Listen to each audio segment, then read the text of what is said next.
The truth is, the scariest part about you is how painfully average you turned out to be. The truth is, you're as dumb as they come. Stupid, clumsy, slow, sloppy, weak, dirty. Let me be very clear. Don't ever try to convince yourself you mattered just because someone finally said your name out loud. The families of the 4 University of Idaho students murdered by Bryan Kohberger gave powerful and emotional statements in Kohberger's sentencing hearing today. Criminal defense attorney Jonna Spilbor joining us now to discuss. You just heard those comments there, Jonna. Listening to these statements today, it was gut-wrenching. What was going through your mind, seeing and hearing from these families?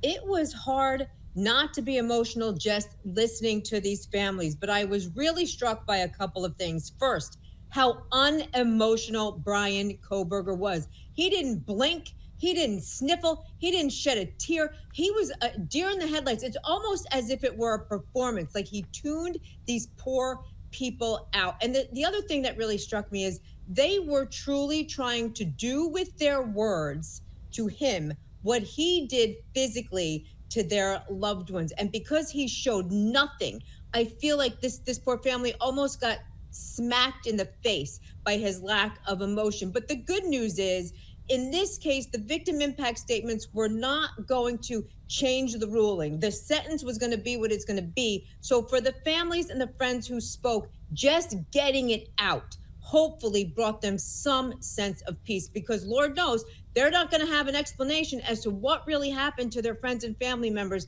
Maybe never, but certainly not for a long time to come. I'm glad you mentioned that. Bryan Kohberger had the chance to explain why he targeted the victims. He declined. Could he ever make a statement?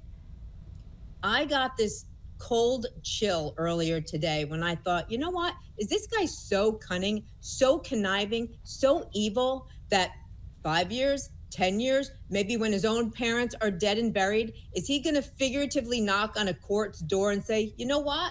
You want to know what happened? You want to know why I did it? I'm ready to tell you, but you're going to have to reduce my sentence. Is something like that going to come down the pike? I wouldn't put it past him. I also don't think it will work. But darn, these families deserve to know. And you could tell from their statements, they are dying to know. And that's another sad part of this story. We know Idaho police have released some investigative reports now. Post-sentencing, the judge decides which documents may be unsealed.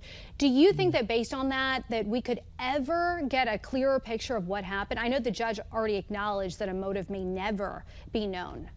Yeah, and I would agree with that too, because if we had evidence of motive in any of the sealed documents, I think that would have come out, right? Bryan Kohberger maybe would have made a statement. He is playing that so close to the vest that I got to say, what has been sealed and what may be unsealed will simply be more evidence of his guilt, not motivation of what prompted him to do it. He might take his motive to his grave. In other words, I don't think there's a diary of Bryan Kohberger among the sealed evidence, so I don't believe we're going to see that. And in the meantime, what an enormous loss for these families. Criminal defense attorney Jonna Spilbor, thank you for joining us again tonight on the National News Desk.